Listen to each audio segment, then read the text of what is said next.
escuchan bien? Aunque sea, me levantan la mano así, a ver si... Buenísimo. Eh, bueno, bienvenidas, bienvenidos, bienvenides a esta sala de literatura, violencia y realidad. Bueno, imagino que se van a ir sumando, pero ya podemos ir empezando. Me presento, mi nombre es Belén, soy escritora, sí, pero antes que escritora soy lectora, y la verdad es que cuando me ofrecieron esta propuesta, el libro de Selva Almada, que es el que vamos a ver en estos 4 encuentros, se me apareció, digamos, como una de las primeras opciones, principalmente porque, bueno, acá lo tengo. Chicas Muertas para mí fue un libro fundamental a la hora de decidirme por escribir o no, porque volvías cada verano. Vamos a hablar ahora un poco de qué implica el nombre de esta sala, que es literatura, violencia y realidad. 3 conceptos súper fuertes y que también tiene que ver con 3 conceptos que se cruzan en este libro y que se cruzan también en la literatura que a mí me gusta, me apasiona y que quiero compartir con ustedes. Bueno, la idea es que ahora van a estar silenciadas. Somos mayoría mujeres, así que me voy a tomar el atrevimiento de hablar en femenino.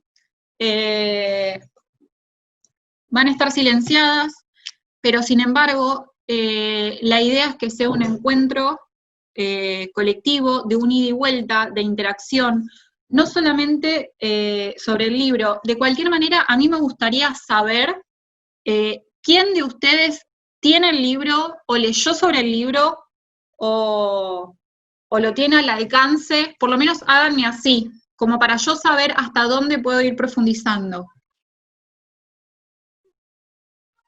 Bien, a ver, sigan un segundo, que estoy pasando las... Bien, bueno, más o menos la mitad, perfecto. La idea de hoy, o sea, van a ser 4 encuentros, hoy lunes y 3 lunes más a las 5 de la tarde, donde vamos a concentrarnos en este libro, pero mi idea es darles a ustedes conocimientos y que podamos debatir sobre las temáticas que aborda el libro, pero también que sea para ustedes como herramientas a la hora de leer, ¿sí? Porque para mí la escritura no es algo muy diferente, o sea, la escritura nace a partir de la lectura. O sea, hay una delgada línea en donde, no sé, yo empiezo a leer un libro y no suelto el lápiz. Y leo el libro y empiezo a marcar y hago anotaciones. Y digo, che, mirá esto, mirá cómo despliega, mirá qué parte es la que más me interesa. Y mi idea también es separar los encuentros en temáticas que me parecen a mí fundamentales, que están atravesadas este libro y que también las abordan otros libros. Pero bueno, como les dije, siéntanse con total libertad, me va a estar ayudando Lara para ver quiénes de ustedes quieren participar. Pueden levantar la mano, no sé si ella ya les explicó, pueden levantar la mano donde dice participantes, entran a donde dice participantes y dice raise hand. La cuarentena no nos queda otra que aprender a usar Zoom, así que si no conocen esa opción, igual me hacen así o lo que sea, y Lara o yo las vamos a ver, ¿sí? Bueno, empecemos.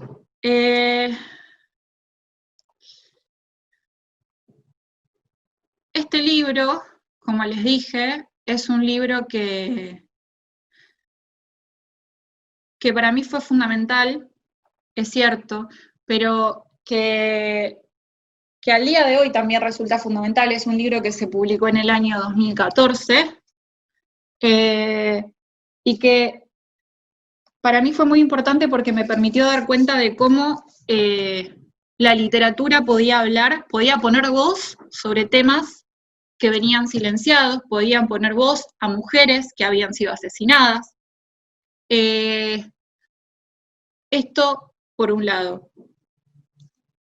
¿Por qué digo todo esto? Porque en Chicas Muertas, Selva Almada, a modo de resumen y de presentación, lo que hace es narrar el caso de 3 mujeres que fueron asesinadas en los años 80 en Argentina, y no en Buenos Aires, sino en el interior del país. Una de ellas de Entre Ríos, otra de Córdoba y la tercera de Chaco. Ellas son Andrea Adán, de Córdoba, María Luisa Quevedo, de Chaco, y Sarita Mundín, de Córdoba. Este libro creo que lo que hace es trazar una línea súper interesante, tejer un camino entre literatura, violencia y realidad. Literatura como una forma de decir, de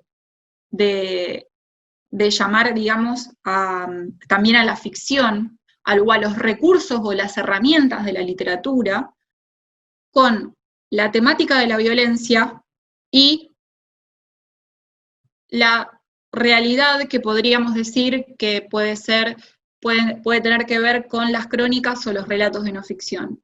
Yo creo que lo que este libro es trazar un entramado entre lo que es la experiencia personal, la objetividad que puede traer una documentación judicial y la violencia como hilo que recorre las 3 historias de estas mujeres que van a ser protagonistas en el libro de Selva. Ahora, lo que les voy a decir es que ellas 3 no son las únicas protagonistas, porque Selva Almada también es protagonista. Ella, para poder abordar estos 3 casos, se tuvo que poner ella misma sobre la mesa. O sea, tuvo que decir, bueno, yo quiero contar estas 3 historias, pero lo voy a hacer a partir de mi punto de vista. O sea, corrió de base todo lo que tiene que ver con la objetividad periodística que se proponen muchos periodistas a la hora de abordar la historia de ciertas mujeres, y ella dijo, bueno, yo quiero narrar estas 3 historias y voy a decir por qué las quiero narrar. Y eso es algo que vamos a ver hoy. Hoy no vamos a indagar tanto en lo que es el género de no ficción, me interesa hacerlo la semana que viene, porque lo que me interesa que veamos ahora es un poco quién es Selva, por qué ella se interesa en narrar esta historia. No sé si ustedes han leído a Selva, me interesa escuchar un poco si la conocen, qué conocimiento tienen, si leyeron algún que otro libro. A ver. Se pueden desmutear si quieren, para hablar y contarme. Bueno, me agarro un poco de algo de lo que dijiste, Paola, para contarles que sí, que efectivamente Selva Almada nació en Villa Elisa, una localidad de Entre Ríos, en 1973. Ella vivió ahí hasta los 17 años, después se mudó a Paraná, estudió Ciencias de la Comunicación, empezó el profesorado de literatura y luego se mudó a Buenos Aires en el año 2000, donde empezó a tomar talleres de escritura con la ISECA. Son muy comunes y muy enriquecedores y fundamentales, creo yo, porque también soy parte de ese movimiento, los talleres de escritura en Argentina. Creo que es como, nosotros le decíamos, es el lugar donde surgen textos y escrituras que son, gran parte de la escritura contemporánea. Selva Almada estuvo en el de la ISECA, y bueno, publicó ya, estando en Paraná, algún libro de relatos y demás, pero bueno, fue a partir de 2012 que inició con El viento que arrasa, 2013 con Ladrilleros, 2014, que es el libro que tenemos ahora, es Chicas Muertas, 2015, El desapego es una manera de querernos, y 2007, El mono en el remolino. Y justamente que ustedes mencionaron, el libro del viento que arrasa, el año pasado ganó un premio que es muy importante, que es el First Book Award de Edimburgo, por ese libro. Y me agarro de algo de lo que dijeron Dolores y Paola, que tiene que ver con dos cosas. Una es el tono, la construcción de los escenarios, como dijo Dolores. Para mí, Selva representa todo lo que está, todo lo que es la escritura local. Ella no escapa de los modismos locales, tampoco endulza las escenas y las situaciones. Para mí eso es una característica fundamental. Yo siempre digo que hay algo que a mí me parece muy importante, que es la literatura que nombra a las cosas por su nombre, que no escapa, y creo que Chicas Muertas, o sea, si bien había leído en su momento, bueno, este libro salió en 2014, ponele que fue en 2015, había leído libros como Teoría King Kong, de Virginia Despentes, o libros que nombraban de verdad la violencia. A mí me pareció como conmovedor la forma en la que ella narra el dolor también, y cómo nos sumerge en territorios que en mi caso eran ajenos y a la vez no. Yo gran parte de mi vida viví en un pueblo de la provincia, entonces dije, esta mujer como condensa en su literatura no solamente una lengua que no sentía como aquella que embelezaba porque sí, o que, digamos, que quería ser más formal, sino que respetaba los códigos internos de las localidades que ella narraba. Y bueno, en este caso, este libro que ella publica, Chicas Muertas, lo publica en 2014. Y justo ahora me interesa decirlo, 2014 fue un año que para mí fue como la antesala al movimiento de mujeres más grande de la historia argentina, que fue el 3 de junio de 2015, que fue el Ni Una Menos. Ahora en 2 días se cumple el 5º aniversario de esa movilización. Y digamos que a mi modo de ver, Chicas Muertas aparece a fines de 2014,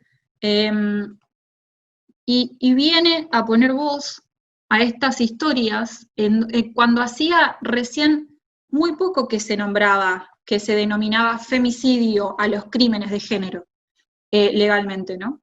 Y acá me interesa como hablar un poco de esto, que es decir que en Argentina, digamos, hasta el 2000, bueno, en Argentina no había estadísticas oficiales sobre la violencia de género. La Casa del Encuentro tenía el Observatorio de Femicidios, que empezó a funcionar a partir del 2008, y para el inicio de 2015, antes de la movilización, gracias a estos datos que aparecieron en el observatorio, se supo que de 2008 a 2015 habían subido un 38% los femicidios.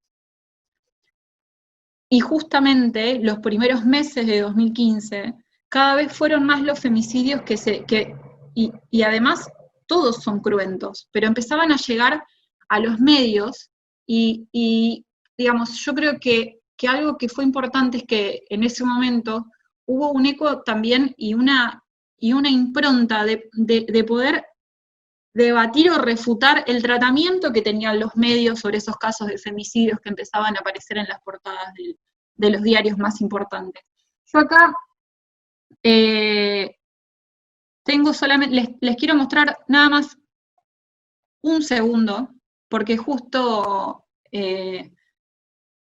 me puse a revisar un poco los diarios de ese momento, y seguramente este caso lo van a conocer, pero solamente les quiero mostrar este título. el caso de Melina Romero. Clarín publicó a fines de 2014 esta nota que dice: una fanática de los boliches que abandonó la secundaria. Mira, acá, 13/9/2014. 17, la vida de Melina Romero, de 17 años, no tiene rumbo. Hija de padres separados, dejó de estudiar hace 2 años y desde entonces nunca trabajó. Según sus amigos, suele pasarse la mayoría del tiempo en la calle con chicas de su edad o yendo a bailar, tanto al turno matiné como a la noche, con amigos más grandes. En su casa, nadie controló jamás sus horarios y más de una vez se peleó con su mamá y desapareció unos días.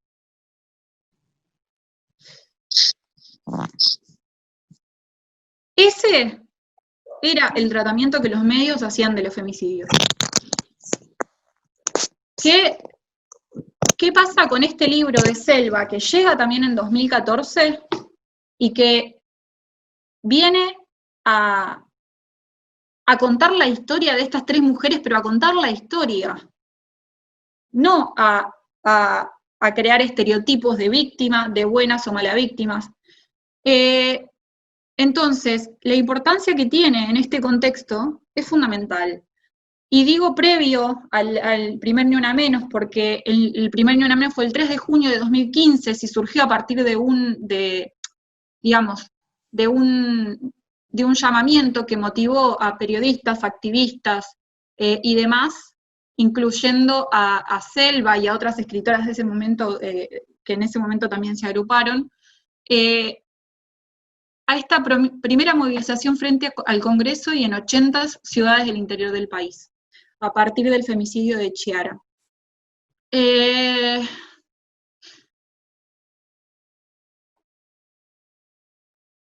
femicidio, hablo de todas estas cuestiones porque me parece que son fundamentales a la hora de abordar este libro. El femicidio, digamos que es como la punta del iceberg, ¿no? Digamos, es lo más atroz que le puede suceder a una mujer, pero antes del femicidio hay un montón de otro tipo de violencias que suceden cotidianamente.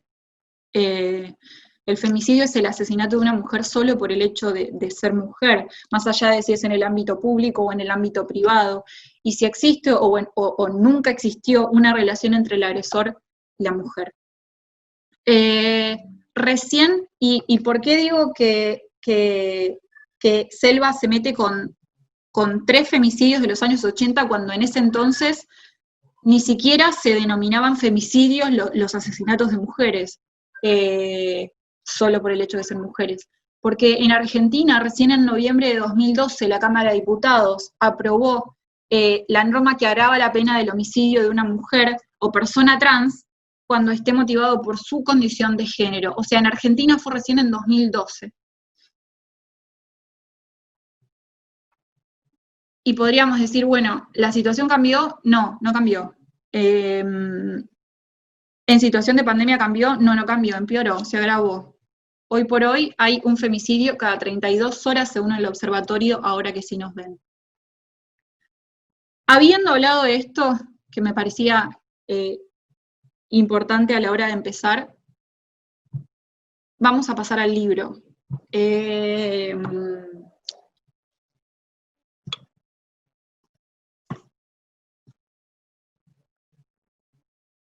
El libro empieza con un poema de Susana Tenon, que es una poeta argentina, y quería compartírselos para que lo leyéramos juntas, porque me parece que es un poema muy conmovedor.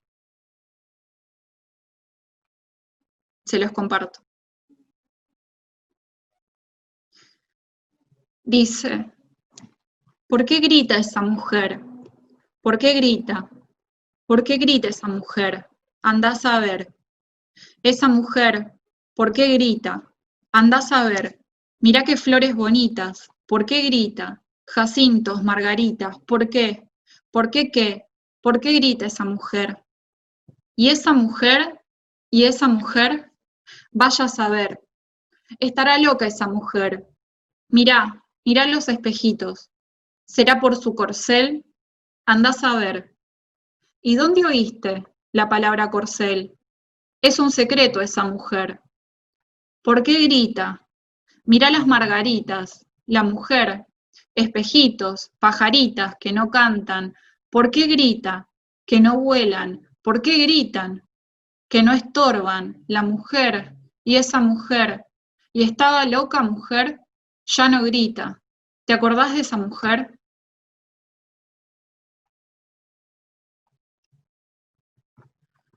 Bueno, eh, así inicia Selva este libro y como les decía un poco antes, Selva escribe desde su pura subjetividad, asume la posición de narradora e investigadora, y para narrar la historia de ellas tres, comienza narrando su historia, empieza contando cómo fue que ella se topa con la primera historia, cómo fue que ella, siendo tan niña, en Villa Elisa, en Entre Ríos, se entera de que una chica había muerto a pocos kilómetros de su pueblo, adentro de su casa, adentro de su propia casa. A ver, quiero ver una cosa.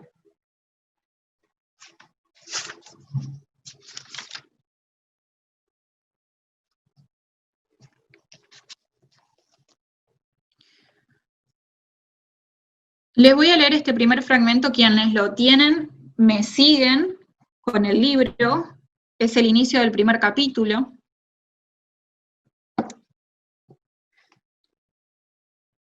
Y recordemos, Selva nació en Villa Elisa en 1973, y el texto comienza. Dice, la mañana del 16 de noviembre de 1986, estaba limpia, sin una nube, en Villa Elisa, el pueblo donde nací y me crié en el centro y al este de la provincia de Entre Ríos. Era domingo y mi padre hacía el asado en el fondo de la casa. Todavía no teníamos churrasquera, pero se las arreglaba bien con una chapa en el suelo, las brasas encima y encima de las brasas la parrilla. Ni siquiera con lluvia mi padre suspendía un asado. Otra chapa cubriendo la carne y las brasas era suficiente. Cerca de la parrilla, acomodada entre las ramas de la morera, una radio portátil a pilas clavada siempre en la LT26 Radio Nuevo Mundo. Pasaban canciones folclóricas y a cada hora un rotativo de noticias, pocas. Todavía no había comenzado la época de incendios en el Parque Nacional del Palomar, a unos 50 kilómetros, que cada verano ardía y hacía sonar las sirenas de todas las estaciones de bomberos de la región. Fuera de algún accidente en la ruta, siempre algún muchacho saliendo de un baile los fines de semana pasaba poco y nada. A la tarde, sin fulbo pues, por el calor, ya había empezado el campeonato nocturno. Y ahí Selva en un momento dice, entonces dieron la noticia por la radio. No estaba prestando atención, sin embargo la oí tan claramente. Esa misma madrugada en San José, un pueblo a 20 kilómetros, habían asesinado a un adolescente en su cama mientras dormía. Mi padre y yo seguimos en silencio. Ahí parada vi cómo se levantaba de la silla y acomodaba las brasas con un fierro, las emparejaba, golpeaba rompiendo las más grandes, la cara se le cubría de gotitas por el calor del fuego, la carne recién puesta chillaba suavemente. Pasó un vecino y pegó un grito. Él giró la cabeza, todavía inclinado sobre la parrilla, y levantó la mano libre. ¡Ahí voy!, gritó. Me senté en su silla y agarré el vaso que había dejado. El metal estaba helado. Un pedazo de hierro flotaba en la borra del vino. Lo pesqué con 2 dedos y empecé a chuparlo. Al principio tenía un lejano gusto a alcohol, pero enseguida solo agua. Cuando apenas quedaba un pedacito, lo hice crujir entre mis muelas, apoyé la palma sobre el muslo que asomaba en el borde del short. Me sobresaltó sentirla helada, como la mano de un muerto, pensé, aunque nunca había tocado uno. Yo tenía 13 años y esa mañana la noticia de la chica muerta me llegó como una revelación. Mi casa, la casa de cualquier adolescente, no era el lugar más seguro del mundo. Adentro de tu casa, dice Selva, podían matarte. El horror podía vivir bajo el mismo techo. En los días siguientes supe más detalles. La chica se llamaba Andrea Dan. Tenía 19 años, era rubia, linda, de ojos claros. Estaba de novia y estudiaba el profesorado de psicología. La asesinaron de una puñalada en el corazón. Así empieza Selva este libro. Y ella dice, a mí hubo algo acá que me pareció fundamental, que ella dice, a los 13 años yo supe que estar adentro de una casa no era seguro. No te aseguraba ni libertad, ni estar ajena a la violencia. Y ella nos cuenta cuándo fue, cuándo tuvo ese primer contacto con la muerte de una chica, que fue Andrea Dan. Y enseguida dice, y ahora me gustaría saber qué piensan ustedes, ella dice algo que me parece fundamental y que en este párrafo se resume el por qué está escribiendo. Ella en 2010 gana una beca del Fondo Nacional de las Artes y elige escribir este libro, elige investigar, elige viajar por el país para poder hacer las entrevistas y escribirlo, viajar al Chaco, viajar a Córdoba, volver a Entre Ríos. Ella dice, en la página 17, durante más de 20 años, Andrea estuvo cerca. Volvía cada tanto con la noticia de otra mujer muerta. Los nombres que, en cuentagotas, llegaban a la primera plana de los diarios de circulación nacional se iban sumando. María Soledad Morales, Gladys McDonald, Elena Reche, Adriana y Cecilia Barreda, Liliana Tallarico, Ana Fuccini, Sandra Reitier, Carolina Ló, Natalia Melman, Fabiana Gandiaga, María Marta García Belsunce, Marela Martínez, Paulina Levos, Nora Dalmazo, Rosana Galeano. Cada una de ellas me hacían pensar en Andrea y en su asesinato impune. Yo lo que quisiera preguntarles ahora a ustedes es, ¿qué otros nombres les aparecen en la cabeza? Sí, yo, más que taller de lectura, siempre me dedico a dar talleres de escritura, y obviamente a medida que pensaba estos encuentros decía, me encantaría, lo primero que me surgen son disparadores de escritura. Si ustedes fueran las autoras de su libro, si ustedes tuvieran una beca como Selva Almada y tendrían que elegir qué historia contar, ¿qué nombre se les aparecería primero? ¿De qué mujer? ¿Qué historia quisieran contar? ¿Cuándo se acuerdan que de pronto les llegó? La gran mayoría, y esto está bueno saberlo, mujeres que en algún momento vivimos algún tipo de violencia, la realidad es que es como un nunca acabar, en donde de pronto prendés la tele y encontrás la historia de una mujer que fue violada, abusada, asesinada en manos de un hombre, pero sin embargo hay como ciertos casos que nos llevan un poco más, que yo digo que son un antes y un después. Y por lo general, los disparadores que elijo de escritura son aquellos momentos o situaciones de la vida que hayan sido un antes y un después en la vida de cada una. Entonces, quisiera escuchar un poco qué es lo que tienen. Acá veo 2 manos levantadas, puede ser una Cecilia P. Hay una entrevista que le hacen a Selva para hablar justamente de este libro, y hay una de las preguntas que me parece fundamentales, y que Selva, como vos, dice, pero hubo un caso que cuando ya era de una chica de Catamarca, María Soledad Morales, no sé si la conocen, en donde fue gracias a Selva dice, pero mejor se los voy a leer, porque lo va a decir mejor de lo que puedo decirlo yo. A ver. Selva empieza diciéndole en la entrevista, dice, yo también podría haber sido una de estas chicas, que es lo primero que dice, ¿no? Puertas adentro de mi casa, podía no estar segura. Pero me interesa fundamentalmente, teniendo en cuenta lo que venimos hablando, esta última pregunta y la respuesta de Selva. ¿Por qué? Porque ella elige 3 casos de mujeres que no son de Buenos Aires, ninguna tenía mucha plata. Podrían haber pasado a la historia a menos que Selva recuperara su memoria. Y digo Selva porque eso, digamos,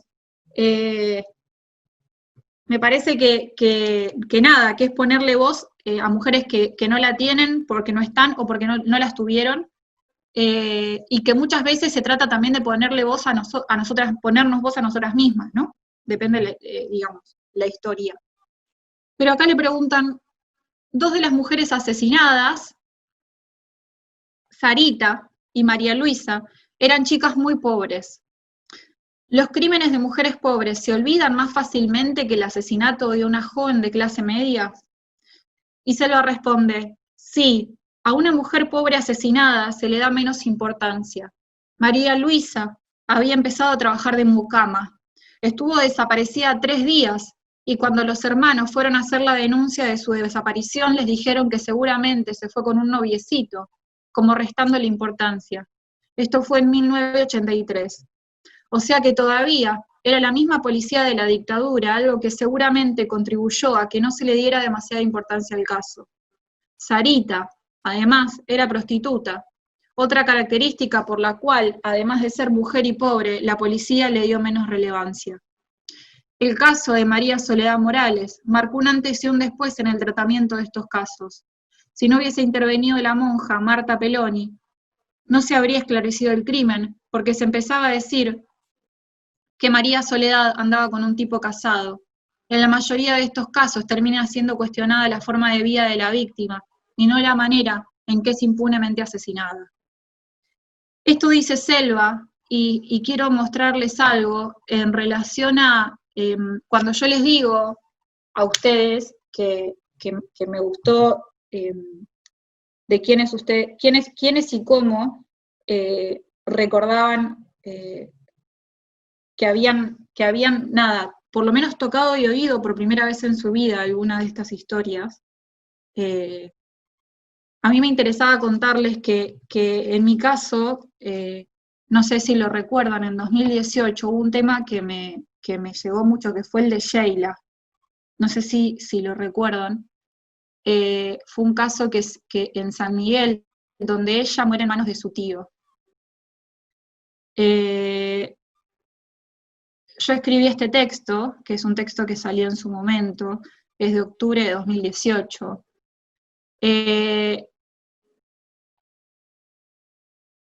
Y es muy breve, pero dice algo así. Dicen que encontraron un cuerpo desnudo de una nena de 10 años en una bolsa de basura y que no tiene identidad. Dicen que la tiraron desde un segundo piso después de asfixiarla con una sábana blanca sobre su cuello, y que cayó en un callejón abandonado, toda envuelta y encintada, como un resto más entre las sobras de comida, las cajas de cartón, las botellas de plástico, un colchón usado, retazos de trapos viejos, la mugre. Dicen que la mataron por una revancha narco, por una pelea familiar, por una calentura del tío, por un enojo de la tía, por los excesos de los dos. Dicen que la buscaron día y noche, que la buscó su familia, los vecinos del barrio, toda la policía, los bomberos, los buzos y hasta los perros de la Federal. Dicen que el gobierno ofreció una recompensa y que allanaron todas las casas, rastrillaron todos los baldíos y navegaron todos los arroyos, dicen, para al fin encontrarla sin identidad. Porque una nena violentada, manoseada, forzada, muerta en manos de su tío es eso, una nena sin identidad, desaparecida, expropiada de sí misma, acabada de una vez y para siempre, víctima de sus propias aventuras, culpable de salir a jugar con sus amigas a la vereda, cuerpo testigo del deseo ajeno, de un salvajismo que destripa y que con ferocidad arrasa sobre sus cuerpos femeninos, fáciles de vulnerar, irresistible a los ojos del macho, del buen hombre, del buen vecino, de la tía cómplice que pide ante las cámaras de TV, porque la tía de Sheila salió a hablar a las cámaras de TV para pedir por su aparición. Que busquen por favor a su sobrina y que la devuelvan viva, que ella la quería como una hija, porque son ellos, tío y tía, los que la cuidan, los ojos de sus padres, los abrazos que la sostienen, las caricias que no tuvo, el amor vedado. Y son sus cuerpos, el de Sheila y los de millones de mujeres más, los cuerpos que son rifados, entregados, cedidos, violentados, descartados y arrojados desnudo a la basura como un resto más.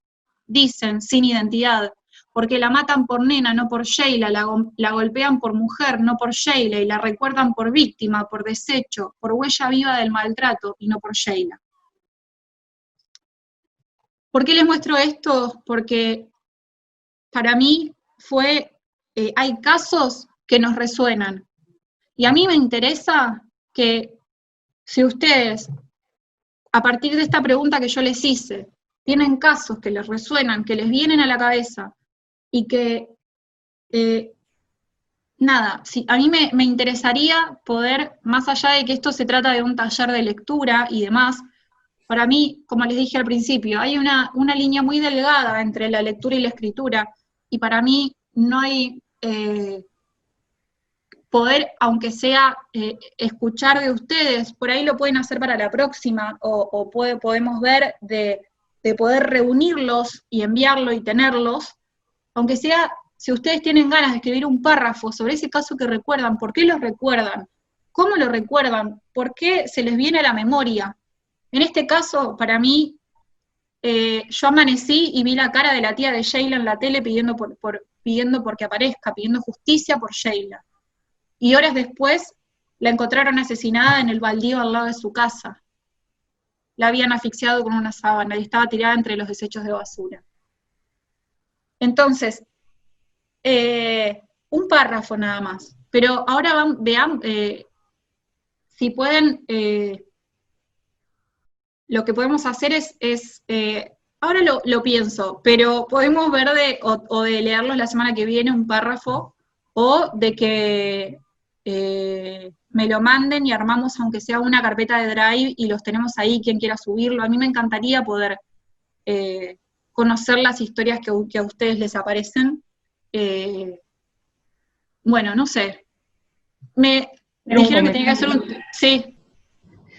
Bueno, él elige en ese libro que María dice, Letetia o El fin de los hombres, de Iván Jablonka, Letetia o Leticia, digamos, para ser más precisa, es un caso en Francia, fue secuestrada, violada y asesinada. Entonces, digo,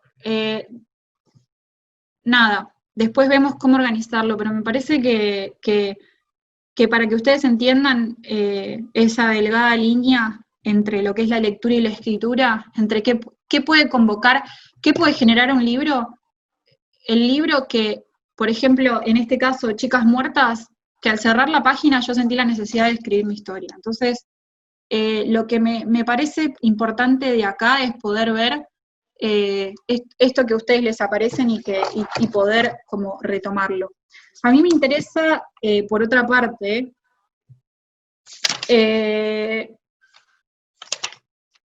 al final de este primer capítulo,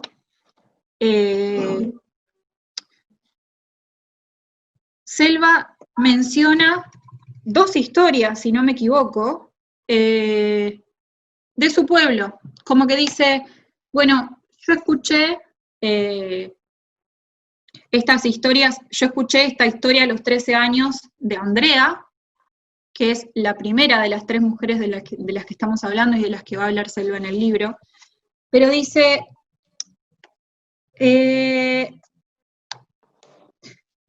dice que ella había escuchado ciertas anécdotas en su pueblo que no habían terminado necesariamente con la muerte de una mujer, pero que sí habían sido como historias en donde se hablaba de misoginia, de abuso o de desprecio.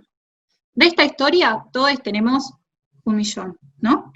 Pero ella menciona, y está bueno, ¿por qué menciona esto? Porque dice, estas son anécdotas al pasar. ¿Quién no habrá escuchado anécdotas al pasar? Y ella lo que hace es traerlas. Y dice, las había oído de boca de mi madre. Una, sobre todo, me había quedado grabada. Pasó cuando mi mamá era muy joven. No recordaba el nombre de la chica porque no la conocía. Una muchacha que vivía en La Clarita, una colonia cerca de Villa Elisa. Estaba a punto de casarse y una modista de mi pueblo le estaba haciendo el vestido de novia. Había venido a tomarse las medidas y hacerse un par de pruebas, siempre acompañada por su madre en el auto de la familia.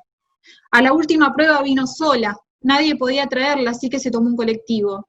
No estaba acostumbrada a andar sola, se confundió de dirección y cuando se quiso acordar estaba yendo por el camino que va al cementerio. Un camino que a ciertas horas suele tornarse solitario.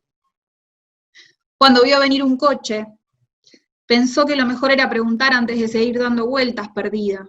Adentro del vehículo iban 4 hombres y se la llevaron. Estuvo secuestrada varios días, desnuda, atada y amordazada en un lugar que parecía abandonado. Apenas le daban de comer y de beber para mantenerla viva. La violaban cada vez que tenían ganas. La muchacha solo esperaba morirse. Todo lo que podía ver era una pequeña ventana. Era cielo y campo. Una noche escuchó que los hombres se marchaban en el auto. Juntó valor, logró desatarse y escapar por la ventanita. Corrió a campo traviesa hasta que encontró una casa habitada. Allí la auxiliaron. Nunca pudo reconocer el sitio donde la tuvieron cautiva ni a sus captores. Unos meses después se casó con su novio. Esa es una de las historias que cuenta Selva, como para mí, como para, en esto de que narrando otra historia, asimismo la autora se narra en espejo, ¿no? Cuenta cómo se acerca a esas historias, qué consecuencias tuvieron esas historias en la vida de ella. Y eso me parece fundamental, y si tienen el libro y lo van a leer, yo que ustedes prestaría atención en cómo es el ida y vuelta entre la vida de Selva y la vida de las chicas. Cómo para mí, obviamente que la literatura del yo tiene que ver, es autorreferencial, pero sin embargo, muchas veces en los casos en los libros de no ficción, asumirnos como investigadoras, asumirnos en nuestro rol de escritora y de pura subjetividad, va a hacer indefectiblemente que hablemos también de nuestra vida. Y en este caso, Selva aborda su vida sin miedo también, sin miedo a recordar esos momentos. Y de hecho, antes de abordar los otros 2 casos, en el capítulo 2, en un momento, Selva cuenta cuándo fue que sintió por primera vez realmente miedo por su vida, miedo por su...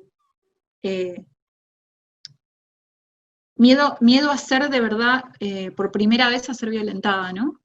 Y eso es como, para mí también, a mí me parece como un hallazgo también del libro. Está en la página 31. Ella empieza narrando esto que a mí me pareció muy común y que no sé, no tengo mucha información de ustedes, no sé de dónde son, pero en mi caso, en el pueblo, era muy común que las chicas y los chicos, cuando recién se van a estudiar, que tienen muy poca guita, hagan dedo en la ruta para poder llegar a la ciudad, o a su pueblo, en la ida o en la vuelta, ¿no? Porque obviamente querés volver, por ahí tenés ganas de volver el fin de semana y no tenés plata, entonces hacen dedo en la ruta. Y bueno, Selva cuenta de estas veces que iba o venía de Paraná a Villa Elisa, a veces con su amiga, a veces sola, y dice que en una de estas experiencias fue la única vez que de verdad sintió miedo. Está en la página 31.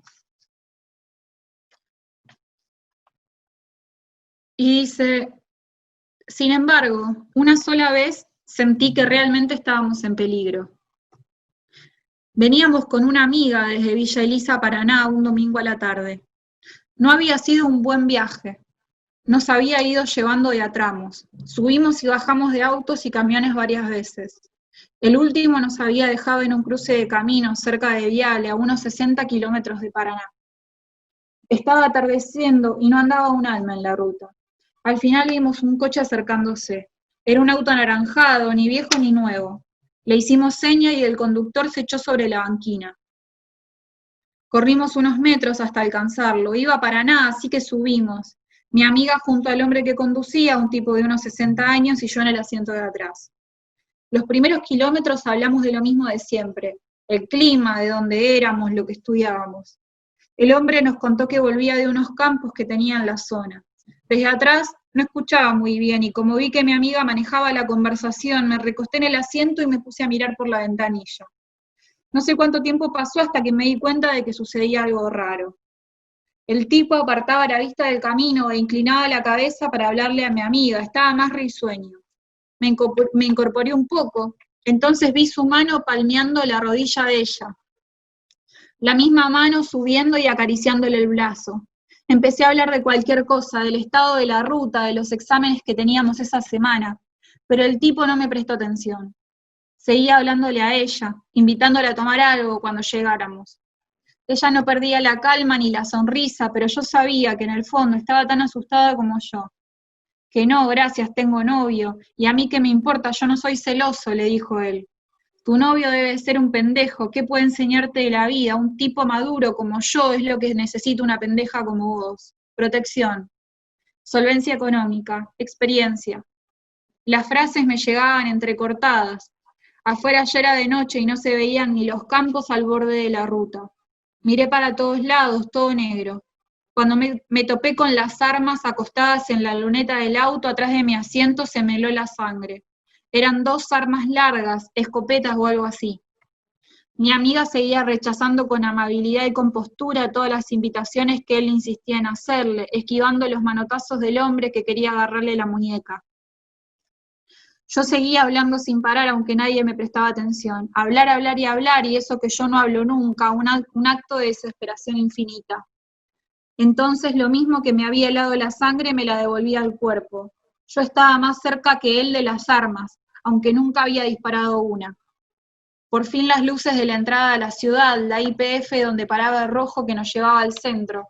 Le pedimos que nos deje ahí. El tipo sonrió con desprecio, se corrió del camino y estacionó. Sí, mejor bájense, boluditas de mierda. Nos bajamos y caminamos hasta la parada del colectivo. El auto anaranjado arrancó y se fue. Cuando estuvo lejos, tiramos los bolsos, nos abrazamos y nos largamos a llorar.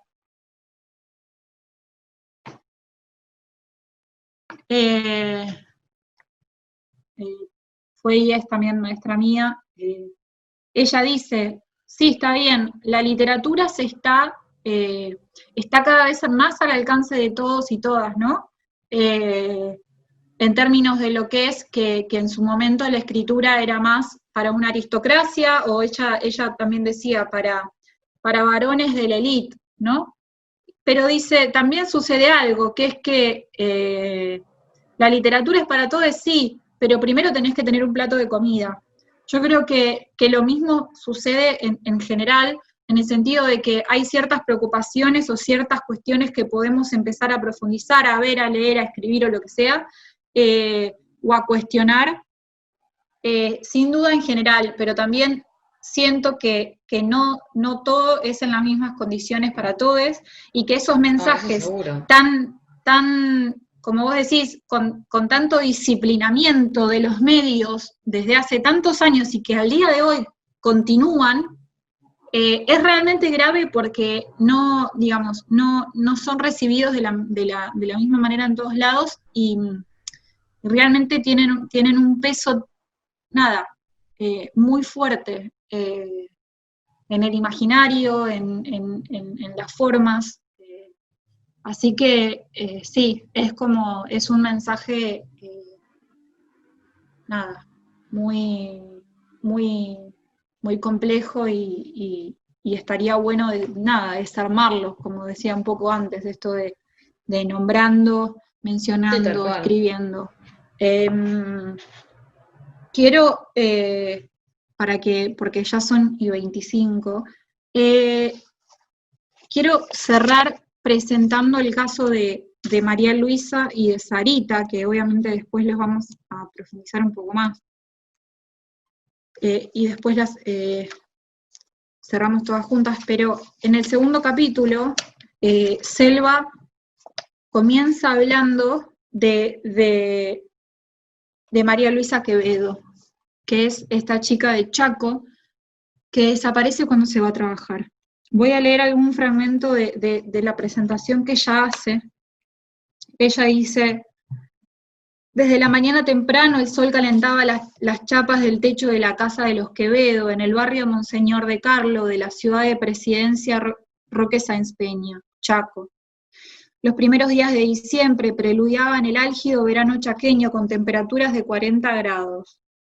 En el sopor de su pieza, María Luisa abrió los ojos y se incorporó en la cama, lista para levantarse y salir a su trabajo en lo de la familia Casucho.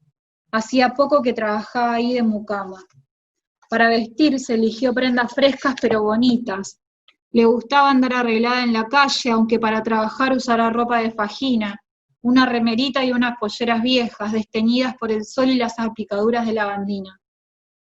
De su ropero de muchacha pobre eligió una musculosa y una falda de bambula, adornada con un cinto de cuero que se ajustaba rodeando la cintura. Se lavó la cara, se peinó los cabellos ni largos ni cortos, lacios y oscuros. Agitó el tubito de desodorante en aerosol y luego de aplicarlo en las axilas, lo roció por el resto del cuerpo. Tomó los 3 o 4 mates que le cebó su madre y luego salió de la casa. Había cumplido los 15 hacía poco. Era una chica menudita que todavía no había terminado de echar cuerpo. La casa de los Casucho quedaba en el centro de la ciudad de Sáenz Peña y María Luisa hacía el trayecto, unas 20 cuadras a pie. Esa mañana, el 8 de diciembre, era el Día de la Virgen, un feriado a medias, pues algunos comercios abrían normalmente, pero la ciudad andaba a media máquina, así que se habrá cruzado con poca gente. Estaba contenta porque era su primer trabajo, entraba temprano a las 7 y se retiraba a las 3 de la tarde, luego de lavar los platos del almuerzo.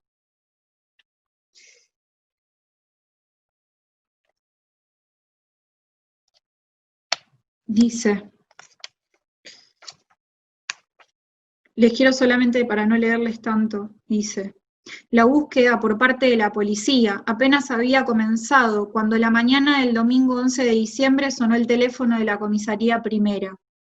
Alguien del otro lado denunciaba que había un cuerpo en un baldío entre las calles 51 y 28 en la periferia de la ciudad. De estos terrenos, ahora abandonados, en una época se había extraído tierra para fabricar ladrillos y había quedado una excavación de poca profundidad y grandes dimensiones, que cuando llovía se llenaba de agua, formando una laguna que en la zona llaman represa. En esta represita con poca agua, abandonaron el cuerpo de la chica. La habían ahorcado con el mismo cinto de cuero que se había puesto la mañana que salió de su casa al trabajo. Ese es el caso de María Luisa. En relación a Sarita Mundín, Selva dice esto. El último día que vieron con vida a Sarita Mundín, el 12 de marzo de 1988, también fue bastante habitual para la muchacha. Había estado algunas semanas fuera de Villa María, en la ciudad de Córdoba, cuidando a su madre en el hospital. De vuelta se la había traído al departamento, donde vivía con Germán, su hijo de 4 años, y Mirta, su hermana de 14, también embarazada. La madre estaba recién operada y necesitaba cuidados.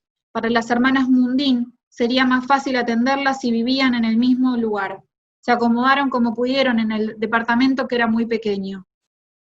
Cuando su amante, Daddy Olivero, la ayudó a alquilarlo, estaba pensando para que lo habitaran solo ella y Germán, y para que Daddy pudiera visitarla con comodidad, sin la indiscreción de los muebles de la ciudad, peligrosos para un hombre casado y empresario reconocido. Olivero y su familia eran dueños del frigorífico El Mangrullo. Entre los días que había pasado en Córdoba y la presencia de la madre en el departamento, hacía tiempo que Sarita y Daddy no se encontraban. Ese día él le avisó que pasaría a buscarla con su auto para ir a un lugar donde pudieran estar solos y tranquilos. Ella no tenía ganas de salir con él, la relación con el hombre, más de 10 años mayor y con familia, se había ido apagando. Al parecer en Córdoba habían conocido a un muchacho y estaba entusiasmada. Sin embargo, esa tarde, cuando él pasó a buscarla, pese a las pocas ganas, Sarita agarró la toalla. Irían al río, una carterita y bajó el primer piso por escalera, yendo a su encuentro. Mirta y Germán la acompañaron hasta la vereda. El nene, cuando vio que la madre encaraba para el auto estacionado en el cordón, quiso ir con ella. Pero desde adentro el conductor le dijo que no, con tal seriedad que el niño se refugió en las polleras de su tía siendo puchero. Salita volvió, lo besó y le prometió que le traería un regalo a la vuelta. Pero nunca más volvió de ese paseo. Estuvo perdida casi un año. A fines de diciembre, el tambero Ubaldo Pérez encontró restos de un esqueleto humano, enganchado en las ramas de un árbol a orillas del río Tecamolachita, que separa la ciudad de Villa María de la de Villanueva. Estaban en las inmediaciones de un paraje conocido como La Herradura, del lado de Villanueva. Por el estado de los restos, huesos pelados, es probable que haya sido asesinada el mismo día que salió con su amante, aunque nunca se pudo determinar de qué manera.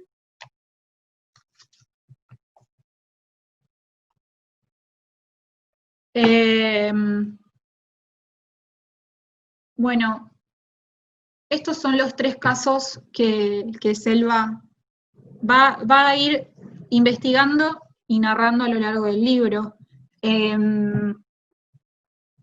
Son para mí 3 casos que Selva aborda desde su subjetividad, pero también desde un lugar de investigadora consciente, en la medida en la que ella va a ir contando, y esto lo vamos a ver un poco en el próximo encuentro cuando hablemos del rol de la no ficción como denuncia, ¿no?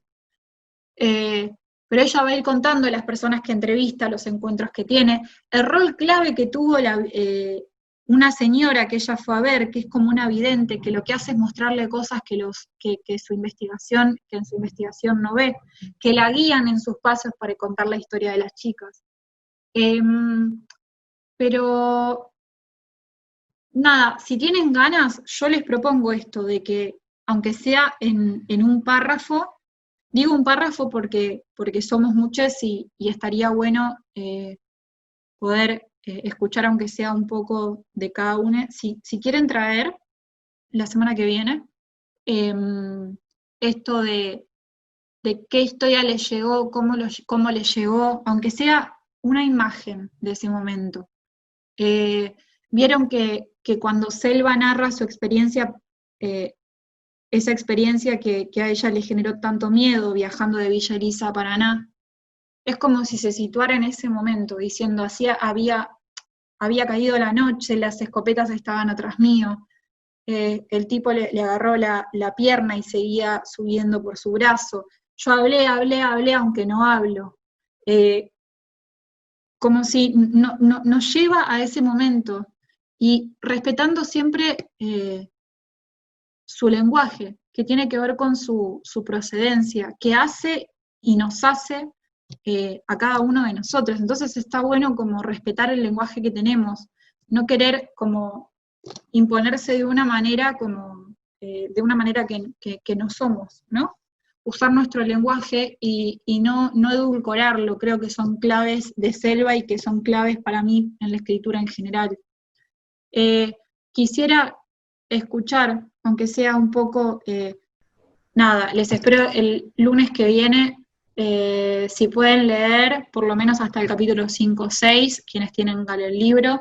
La idea es abordar principalmente el tema de la no ficción. Quienes quieran escribir ese párrafo, bienvenido sea, lo vemos el próximo lunes, yo encantada de leerles y escucharlas. Así que, bueno, muchísimas gracias por venir hoy, un placer para mí conocerles. Un beso grande.